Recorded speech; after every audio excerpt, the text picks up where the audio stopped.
Sur la route de Versailles à Saint-Germain, Rocancourt n'est plus aujourd'hui un village, avec ses 4000 habitants, ses résidences de standing et ses grandes voies qui séparent les espaces. Depuis 2004, un nouvel hôtel de ville embrasse les nouveaux quartiers et leurs habitants. Ce mardi-là, à la découverte de cet édifice, nous suivons les pas de son architecte, Michel Len Aziza. Qu'est-ce qu'on fait quand on dialogue? Déjà, on essaye de comprendre là où on est et comment on va faire. Pour sortir le bout de son nez, parce que c'est quand même un hôtel de ville, on va pas se cacher, pour sortir le bout de son nez, alors même que le poste de l'époque, je ne sais pas comment il est, il m'interdisait de faire un étage, et que j'avais quand même, somme toute, une certaine pression locale pour se faire extrêmement discret.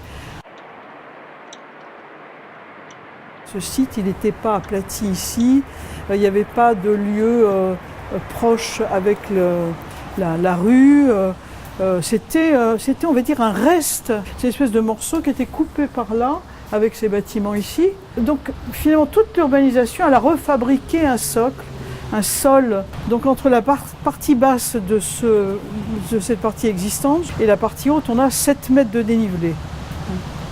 Donc 7 mètres de dénivelé, c'est pas rien pour un bâtiment qui fait un étage. Mais quand on est là, on voit le bâtiment, comment il prend son ampleur à rez-de-chaussée. En vérité, on a 2 rez-de-chaussée. C'est comme ça que j'ai réussi à répondre à l'obligation du poste de l'époque.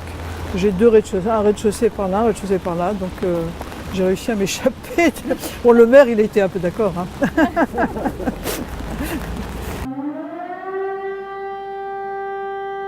C'est un emblème, c'est une situation importante, politique, culturelle, dans sa situation, etc. Maintenant, évidemment, je suis dans un ensemble beaucoup plus grand et majestueux. Je sais qui est l'architecte de l'autre côté, c'est pas n'importe qui. Hein. Un Jean de Buisson, c'est pas n'importe qui. Et donc je dois faire un hôtel de ville, donc un bâtiment important pour la mairie, et en même temps je ne vais pas faire quelque chose qui ressemble au logement. Donc c'est dans ce dialogue-là. Donc on a des horizontales, c'est ça qui est important. C'est que ces horizontales, c'est les 2 tons du bâtiment, c'est le socle. Donc il y a quelque chose, il y a de l'ordre de la parenté avec les logements, mais en même temps je pense que ça n'a rien à voir. C'est bien un bâtiment qui existe comme lui-même, mais il a cet air de parenté. Il est dans une époque, on va dire, résolument moderne, hein, avec ces éléments de dialogue. Hein. C'est de la pierre apportée, c'est les sous-faces, comment elles sont traitées, voilà, on les voit ici, c'est les horizontales. Bon, ben, tout ça, je l'ai repris et je l'ai remixé à ma façon pour répondre à la problématique. Alors en fait aussi, donc, il y avait un bâtiment existant ici qui était l'ancien logement témoin, qui était dans un état précaire, hein, on va dire. Hein. C'était pas un bâtiment qui était fait pour.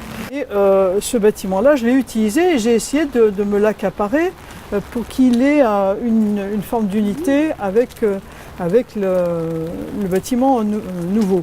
Hein. Ce bâtiment-là, je me suis dit, dans le fond, il répond. Il est à peu près en surface le double de l'autre. Enfin, la mairie, il est à peu près le double.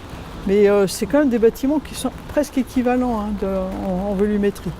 C'est le même traitement que le bâtiment. Donc, il pourrait devenir, si moi j'avais fait des croquis où on fermait en U, hein, donc il pourrait très bien s'accrocher à la mairie si on le voulait. Enfin, il y a toutes les dispositions pour agrandir latéralement cette mairie. Et puis il y a eu pas mal de travaux de fait, mais je pense que c'est pas une erreur malgré tout de l'avoir conservé. C'est une façon aussi de s'approprier les lieux, de ne pas trop bouleverser, même si en vérité on a quand même pas mal bouleversé les choses. Hein. Encore quelques mots là, quand on est de ce côté, c'est un point de vue qui est un peu particulier parce qu'on est dans la relation un peu avec l'intime, hein, on est dans la relation avec les bâtiments environnants. C'est ce qui a, on va dire, presque le moins bougé du point de vue topographique ici. Hein. J'ai même gardé des traces là, dès que je pouvais garder des traces, j'ai gardé des traces comme ça. Pour dire, enfin, par exemple, les arbres, il y en avait une trentaine de mémoire, on en avait gardé une vingtaine. Bon, là, il y a 10 mètres. Donc là, on est au-dessus. Oui, voilà, on a le parking, qui est un parking, normalement, qui est un parking. Enfin, moi, j'avais fait comme un parking public, mais je pense que c'est toujours un parking public. Ouais. Le petit hôtel de police, en même temps, c'est hyper rassurant, quoi. Le petit hôtel de police, là. Et puis, les accès au petit jardin, et on verra quand on est dans la salle du conseil. Bon, c'est les choses aussi que j'aime bien, c'est le belvédère, et puis le petit pont, donc la mariée qui peut arriver. Enfin, Au niveau des matériaux aussi, en fait, c'est la même pierre qui est dehors et dedans.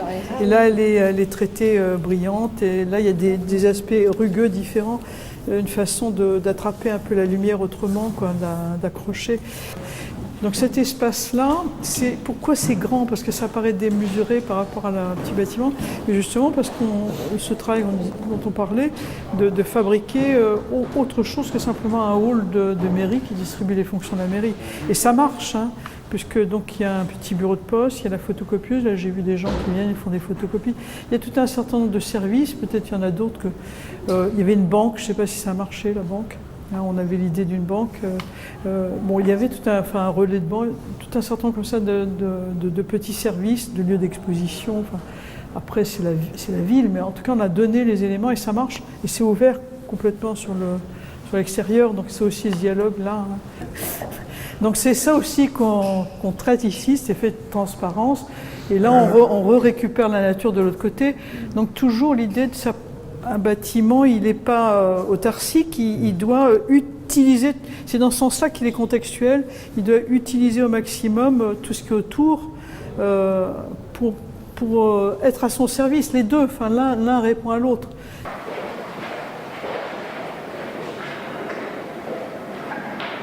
La salle du conseil, elle est ouverte. Alors on va dire, c'est la première fois que je le dis officiellement, c'est mon idée du pouvoir. En fait, personne ne m'a rien demandé là-dessus aussi, hein, mais... dans le fond, moi, il y a des tas de mairies où la salle de conseil elle est bien au centre. Là, c'est l'inverse et ça n'a pas du tout choqué l'équipe municipale, hein, d'avoir une grande baie et qu'on puisse voir les gens travailler, c'est pas innocent, c'est pas rien. Maintenant, de le dire après 10 ans, si je leur en avais parlé en disant ça vous dérange, peut-être que là, ça aurait posé problème. Mais dans le fond, là, ça n'a pas posé parce que c'est évident. Le projet a été primé en 2014 lors de la remise du palmarès d'architecture du CAUE 78 pour son dialogue avec le contexte, avec mention spéciale, combiné simplicité, modernité et solennité. Aujourd'hui encore, à travers de nouveaux projets de construction et de réaménagement de ces espaces publics, la commune de Rocancourt poursuit ses efforts de rapprochement de son centre ancien et des autres quartiers.